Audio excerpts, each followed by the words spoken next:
Hey guys, it's time to unbox the brand new iPhone X. It's finally here. The last time I was this excited for a phone was the Samsung Galaxy S8 because, whenever the company goes bezel-less for the first time, it gets me really pumped up. So you can see the iPhone X, this is how the box looks. You probably have seen it. And this was actually the last 256 GB piece they had, and it is in the silver color. I like the silver better than the space gray color. So everyone has their own preference. So you can see the iPhone X. Let's quickly lift the box up. Okay, as you can see, we got the basic stuff first, which is the paperwork designed by Apple in California. And then we have the iPhone X itself. Look at this, so damn premium. Let's put this to the side and take a look at the box. And as you can see, very simple stuff. We got the charger. Of course, this does not support fast charging, even though this is the super expensive iPhone, but still it is that normal charger that you get with a normal iPhone. And then we have the ear pods that, of course, they are lightning, and you also get the lightning to headphone jack adapter. And then we have the normal USB to lightning cable. So to get the fast charging, you have to buy that separate Type-C adapter separately. That costs about $85, so you have to do that. Time to remove the plastic. Okay, as you can see, it looks absolutely stunning, and we saw this design first like 6 months ago. So the leaks are getting better and better every single year. So we got the vertical dual cameras on the back with Apple logo, and of course stainless steel on the side. And of course this is having the glass body just like other iPhones. So I actually turned it on, and I had to go through the setup in the shop, so I'm not gonna go through that full boring setup, but let's jump straight to the UI. As you can see, because the home button is now dead, you have a completely different setup of using the iPhone X. So now we have the gestures, so you have to swipe like this to basically return to your home screen, or going to the multitasking area, you have to swipe like this. So at first it will take some time to get used to. This is different. Control center normally comes like this, but on the iPhone X you have to swipe it from the top right corner. So now I've been using the iPhone 8 Plus for about a month, and I wanted to do the review, but I was like, let's wait for the iPhone X and then do a combined review.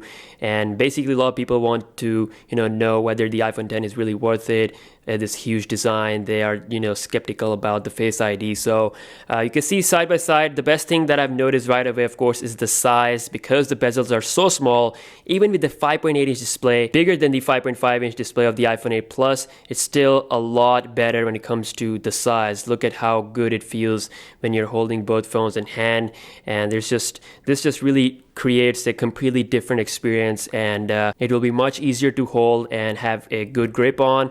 And of course it has a full display, so it looks amazing, futuristic like other phones. So apart from this huge change in the screen, we do have a little bit better camera. So now both of these two camera sensors actually have optical image stabilization, and the secondary camera actually has a better aperture compared to the iPhone 8 Plus, so you'll get a little bit better performance, but mainly the main camera sensor, everything is same as the iPhone 8 Plus.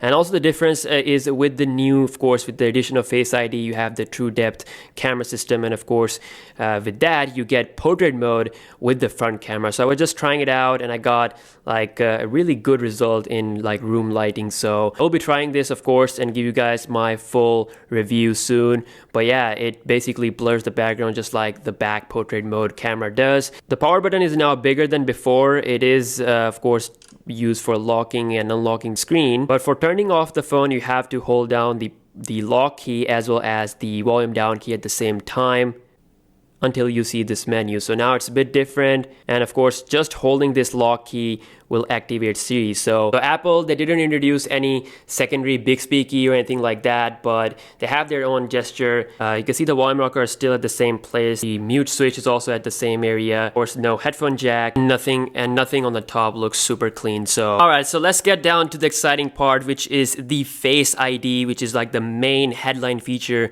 of the new iPhone X. It's the first iPhone to have the 3D facial scanner from Apple that will continue to be on the future Apple devices devices such as iPod or iPad, so we'll see this on a lot of different phones and tablets in the future. Haven't set up my Face ID, so you can have it for iPhone Unlock, Apple Pay, iTunes, and Apple Store. Of course, while downloading the application, you can use that. You can see it says set up Touch ID, so I'm just gonna go ahead and click on it. And this is how you can set up the Face ID. We have a little animation there to help you out. Hey, we are done. That was really fast. I just had to, move my face in a circle, and it was really fast. I had no issues whatsoever. The iPhone X is actually coming with 11.0.1 software version, so I will be updating to the 11.1 version so that everything works better. Of course, right now it will be a lot glitchy, but let's see the Face ID, just a quick little test of the Face ID, and let's see how it will work. So of course, I'm sitting behind the camera and I have the tripod in front of my face, so right now it's not gonna work, so let me just do that. Okay, so I tried it a couple of times and it seems to work really fast. Takes about like a moment to unlock. It's not like super duper fast, but still, like I said, it's not updated to the iOS 11.1, so it will get faster. As far as the internal specifications are concerned, this iPhone, of course, is similar to the iPhone 8 family. We have the beastly Apple A10 Monster chipset inside, and of course, I mean, compared to the iPhone 8 Plus, it has a different software experience, more gesture based, so I would love to try out its speed against the iPhone 8 Plus. And of course, there will be a battery drain test as well. A lot of videos that you guys have requested, so make sure to subscribe to the channel and turn the notification on, because the iPhone X is here and you'll see a lot of content. So yeah, that was the full unboxing of the iPhone X. Again, I'll be doing my full review as well, and see you guys soon. Peace out.